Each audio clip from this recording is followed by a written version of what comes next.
Michael Bisping has a really interesting career. He's one of the greats. He's up there, and he wins a belt. And he wins a belt against a guy you now coach, and then ended up coaching Luke Rockhold. Right. So explain to me this dynamic. You're coaching Michael Bisping. He wins the belt against Luke Rockhold, who looked incredible all year, and he was coming off, a big win, and he looked so confident. And then obviously something happens. Bisping gets the win. There's a famous video of Perillo kind of on the side. You do this. That video's been used all over the internet millions of times. What was that camp like? What was that fight like? How did that happen? Well, he had just beaten Anderson Silva, is what put him in line to, and I believe, I want to say Chris Wyman had pulled out. So it was a late notice. It was maybe a 2.5 week notice fight, really, at the end of the day.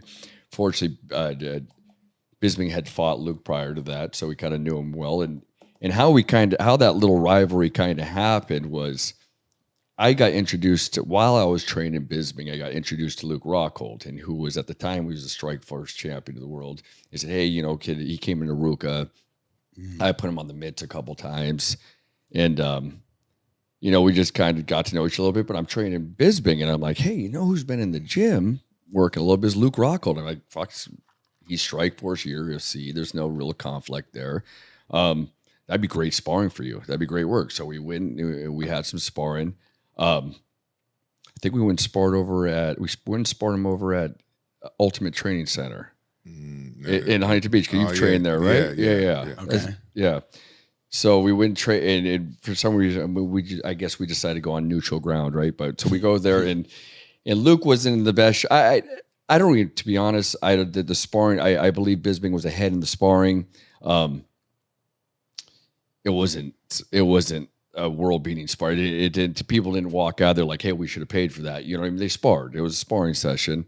Bisping later went on he was, for his next fight, he was promoting his next fight, and he was talking to the interviewer, and the interviewer said, he's like, "I just sparred with Luke Rockhold, the Strikeforce champion," and he's like, "Oh, how'd that go?" And he goes, "Well, let's just say this: I'm the new Strikeforce champion." Oh my God. Oh, the disrespect. You can't say that about Luke Rockhold. I don't want to say that about anybody. Yeah, especially a champion. Yeah. Luke's a champion for a reason, you know? My And God. Oh, no. I didn't know this. Yeah. So that's why there was a feud? that's what sparked the feud. Oh, you can't talk. For those of you guys that don't know Luke Rockhold, he's one of the most confident fighters and men of all time. A phenomenal champion, phenomenal fighter, but the guy trains 7 days a week. He don't take that lightly. I'm assuming he didn't take it lightly. No way, he's champion of the world. And he said, "Well, let's put it this way." And it's pretty slick, right? It's like, so how'd that go? He said, "I kicked his ass. Well, he got the better of me in the second. I got the better of him in the third." It wasn't nothing like this. It's like, let's just say I'm the new Strikeforce champion. Wow. So that hurts, huh? Cold blood. That's cold. It was cold-blooded.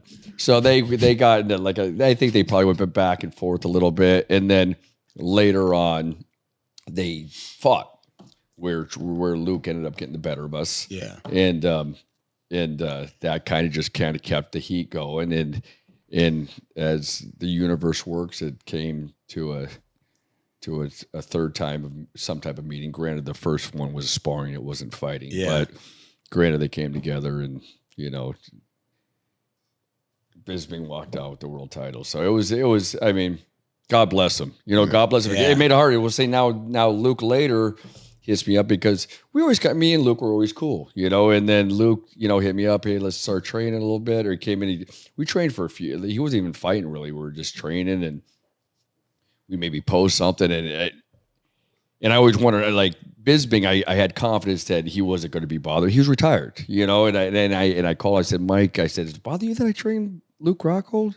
He goes, "I don't give a fuck."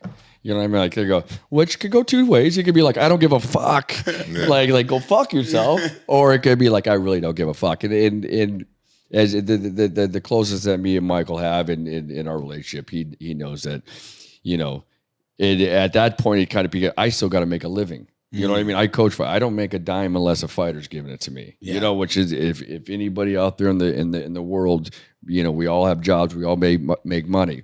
Listen to me. If you're depending on fighters to pay your bills, it's not a fucking easy project, man. By no means, So I got to be able to make a living, and he understands that as well.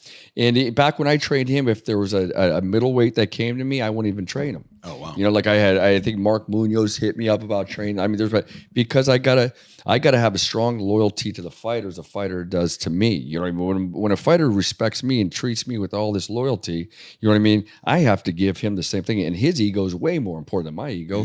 His building him up and making him feel confidence and making him feel like he can trust you is one of the most important parts of the project. That's how you can have those conversations in between rounds and look at a man and trust what he has to say. But regardless, that's how it started. He made a sassy comment on an interview about Luke, you know, being the new Strikeforce champion, and just kind of, and here's two fucking big white dudes that fucking, you know, got good looks to them. You know what I mean? I mean, fuck, God's sake, he was a Ralph Lauren model, Yeah. Luke, you know what I mean? And fucking Mikey's a good looking kid, you know what I mean? Luke was in every airport you around know, the world. Yeah. so they can kind of like, fuck you. I'm the good looking fucking fighter.